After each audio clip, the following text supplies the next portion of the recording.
Bueno, entonces vamos a continuar esta serie hablando de lo que son las quinolonas y las sulfas. Las fluoroquinolonas o quinolonas son un grupito de medicamentos, son unos 6 medicamentos que se dividen en fluoroquinolonas normales y quinolonas respiratorias. Las normales, más comúnmente hablamos de ciprofloxacina, y la respiratoria, levofloxacina. Eso todo el mundo lo conoce, todo el mundo ha escuchado hablar de eso.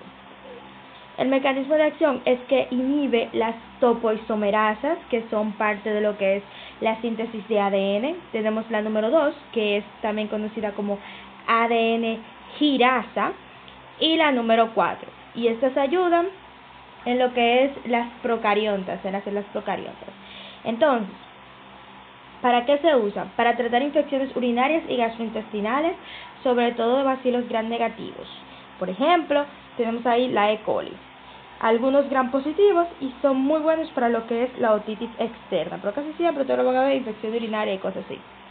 Es importante saber que el mecanismo de resistencia es entre ellos la mutación de la ADN girasa, especialmente donde se une el medicamento, y las bombas de eflujo. Recordando que las bombas de eflujo son literalmente unas bombas que tienen las bacterias para tomar cosas que están dentro de ellas, como los medicamentos, y sacarlas. Los efectos adversos. Tenemos síntomas gastrointestinales, malestar gastrointestinal, superinfecciones, rash cutáneo, dolor de cabeza, a veces puede causar calambres en miembros inferiores y mialgia. Está contraindicado en el embarazo, durante la lactancia y en menores de 18 años. ¿Por qué? Porque puede dañar el cartílago. Y recuerden que en estos casos, por ejemplo en el embarazo, se está formando cartílago en los primeros periodos que luego se va a osificar, y todavía los lactantes tienen una buena cantidad de cartílago sin osificar, todo eso. Entonces hay que tener cuidado con eso. Hay que tener en cuenta también que podría alargar el QT. Entonces, en personas que tienen síndrome del QT largo, tienen que evitarse. Pueden causar tendonitis o tendinitis o ruptura de lo que es el tendón, especialmente el de Aquiles. Entonces, la manera en la que yo me acuerdo de esto, porque como es en mayores de 60 años, es que yo me imagino estos viejos y estas viejas, estas señoras y señores que tienen 60 y pico de años, pero ellos creen que están vivos. Y te tengo una noticia, yo tan más vivo que tú, porque tú estás aquí sentado oyéndome. Pero esa gente, antes de la pandemia, porque ya ahora ni modo, pero esa gente en la mañana salía a trotar y en la tarde se iba a correr bicicleta con un grupo de amigos y salían y hacían cosas y jugaban bingo. ¿Tú qué hacías? ¿Tú qué hacías? Exacto. También hay que tener en cuenta en las personas que usan prednisona de manera crónica, porque los esteroides afectan al aparato musculoesquelético. La ciprofloxacina inhibe el citocromo P450. Eso quiere decir que si yo tengo otro medicamento que se metaboliza a través del P450, ¿qué va a pasar? No se metaboliza, exactamente. Y entonces, ¿qué significa que no se metaboliza? Que se acumula. ¡Wow! Mira, lo mejor de fármaco. Si se acumula, entonces, ¿qué va a pasar? Correcto, más efectos adversos y voy a tener un problema de todo el tamaño. Las sulfonamidas son este grupito de medicamentos que vemos acá. El primero es el que más vamos a escuchar mencionar. Es importante que vean esa abreviación porque en la mayoría de los lugares lo van a ver así. Entonces estos inhiben esta enzima, no es sintertasa, es sintetasa. Dios mío, qué nata. Lo cual inhibe la síntesis de folato. Folato, ácido fólico, esas cositas, vitamina B9, ajá, más o menos, algo ahí en el medio. Es bacterostático, pero cuando se junta con el trimetoprim, que lo vamos a ver un poquito más adelante, se convierte en bactericida. Juntos, ay no, al revés, separados no son nada, pero unidos lo son todo. Son contra gram positivos, gram negativos, y juntos se utilizan mucho para infecciones de vía urinaria. Esto aquí que dice nocardia es una bacteria gram positiva o ácido faz, ácido rápida. El caso es que se parece mucho a tuberculosis y forma como una cadenita.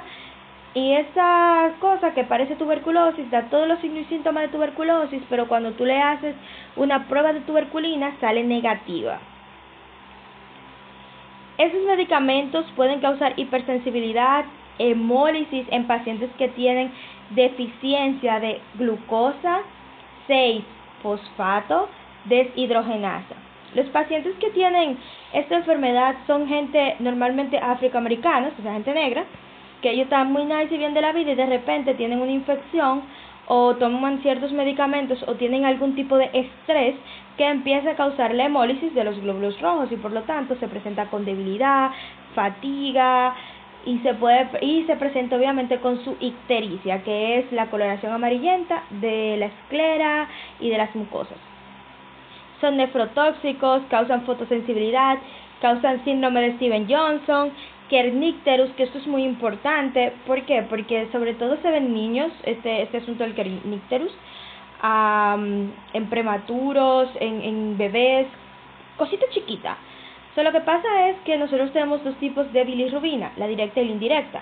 La indirecta es más liposoluble, mientras que la directa es hidrosoluble para poder irse por orina y todo eso. Entonces, ¿qué pasa? Que tenemos hemólisis o tenemos situaciones donde el paciente acumula bilirrubina indirecta y como esta es tan lipofílica, pues entonces se mete a los tejidos, entre ellos el cerebro, y eso puede causar diferentes manifestaciones y desencadenar en la muerte. Es importante saber que desplaza a otras drogas de la albúmina. ¿Qué quiere decir esto? Pues recuerden que tenemos en nuestro torrente sanguíneo ahí en la sangre que está compuesta de elementos formes y aformes y minerales y proteínas y muchas cosas. Tenemos la albúmina, que es la proteína más abundante. Esta cosa hace todo lo que tú necesites que haga. Entre otras cosas, a ella le gusta coger medicamentos, coger sustancias y llevarlos de un lado a otro en un tour interminable por el cuerpo. Normalmente cuando uno da un medicamento, cuando uno hace el cálculo de la dosis, no sé qué, y termina administrándolo, uno toma en cuenta si ese medicamento tiene unión a proteínas y qué tanta unión a proteínas tiene. Entonces, por ejemplo, con la warfarina. La warfarina es un anticoagulante que desde el principio lo hemos estado usando para todos los ejemplos de interacciones, porque es buenísimo para todos esos ejemplos. La warfarina es un anticoagulante, eso significa que hace la sangre un poquito más líquida, menos viscosa. Entonces, si yo sé que hay un porcentaje de esa warfarina que se me va a unir a proteínas y va a estar inactiva, y un porcentaje que va a estar libre y haciendo su función, y que mi paciente va a estar bien con eso, no voy a tener coágulos, porque si yo se lo estoy dando es un paciente que es propenso a coagular, y no voy a desangrarlo tampoco, o sea, estoy bien, en el equilibrio perfecto, como todo debe estar. Pero mágicamente yo le doy uno de estos medicamentos porque by the way, o alguien más se lo da, o él decide tomarlo porque es el maravilloso mundo en el que vivimos, y la warfarina que está unida a esas proteínas es desplazada y se libera. ¿Qué es lo que pasa? Esta warfarina liberada va a empezar a hacer su función y por lo tanto el paciente va a tener una mayor cantidad de warfarina que la que yo quería, y eso me puede causar sangrados, hemorragias que yo no estaba expectando, y eso es un problema que debe ser corregido. La resistencia es alteración de las enzimas, todo ataca una enzima, vamos a cambiar la enzima. Disminución de la captación del medicamento, porque si el problema es que hay medicamento, vamos a evitar que haya. Y aumento del PABA. El PABA es uno de los sustratos que se utilizan en la reacción en la cual sintetiza la enzima sintetasa de la que estamos hablando.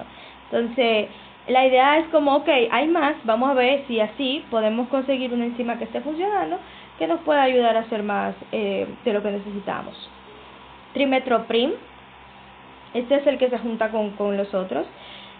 Inhibe la dihidrofolato reductasa, es bacterostático, se usa en combinación con las sulfonamidas y causa un bloqueo de la síntesis de folato. La síntesis de folato tiene dos enzimas principales, que son esta reductasa y la otra sintetasa. Entonces, al tú darlos juntos, tú estás haciendo un bloqueo de dos puntos. Nada entra, nada sale. Se usa para infecciones de vía urinaria, pero también para Shigella y Salmonella, que son enfermedades diarreicas. Uno causa disentería, otro aparte de diarrea, o sea, la Salmonella aparte de diarrea, también causa fiebre tifoidea. Pneumocystis jirovecii, para esto es tratamiento y profiláctico. Normalmente se utiliza este medicamento cuando yo tengo un paciente con un VIH que ya ha avanzado a SIDA. Es un paciente que está inmunocomprometido y para yo evitar que me haga una neumonía, un cuadro respiratorio por neumocitis, que es un tipo de hongo, entonces yo le doy estos medicamentos. Y si ya le dio, pues le doy estos medicamentos también. Y se utiliza también como un tratamiento profiláctico para toxoplasmosis. Los efectos adversos son que puede causar hiperpotasemia, anemia megaloblástica. La anemia megaloblástica es un tipo de anemia que se caracteriza porque los glóbulos rojos son grandes, el volumen corpuscular medio es mayor a 100-110, entonces son grandes, pero eso no basta. En este caso, porque una cosa es macrocítica, que es eso, que los glóbulos rojos sean grandes, pero lo que le da la definición de megaloblástica, diferenciándola a ella y a la de B12 de otras que son macrocíticas, es el hecho de que yo tengo que tener neutrófilos hipersegmentados. Y como yo me doy cuenta que un neutrófilo está hipersegmentado, tiene más de 5 núcleos. De 5 para arriba ya es su vanidad. Causa leucopenia. ¿Por qué? Porque los glóbulos blancos también necesitan que tú le des ácido fólico, que tú le des folato para ellos hacerse. Todas las células necesitan folato. Vean que cuando, por ejemplo, las mujeres están embarazadas, lo primero que dicen es, hay que darle ácido fólico. Pues eso. Y granulocitopenia, que es lo mismo que decir deficiencia de neutrófilos. Esto se puede evitar con algo que se llama leucovorin. Leucovorin, su otro nombre es ácido folínico. Entonces, el leucovorin lo que hace es que él va en sustitución del folato y permite que las células normales puedan reproducirse normal y que lo único que tengan para coger las otras células sean o nada, porque en este caso se lo estamos quitando, o medicamentos que caen en la categoría de los antineoplásicos, como el metotrexato. Algo importante que debería mencionar es que las sulfas a partir de ahora y para el resto de la vida, pueden verse relacionadas con el síndrome parecido al lupus. Hay un grupo de medicamentos, nosotros lo vamos a ver un poquito más expresado en el siguiente video, pero hay un grupo de medicamentos que causan una enfermedad que se parece al lupus, pero que no es lupus en sí, porque no es que la paciente tiene lupus, es que tiene una condición en el hígado, en el metabolismo, que hace que termine pareciendo que tiene lupus, pero descúbralo en el próximo capítulo.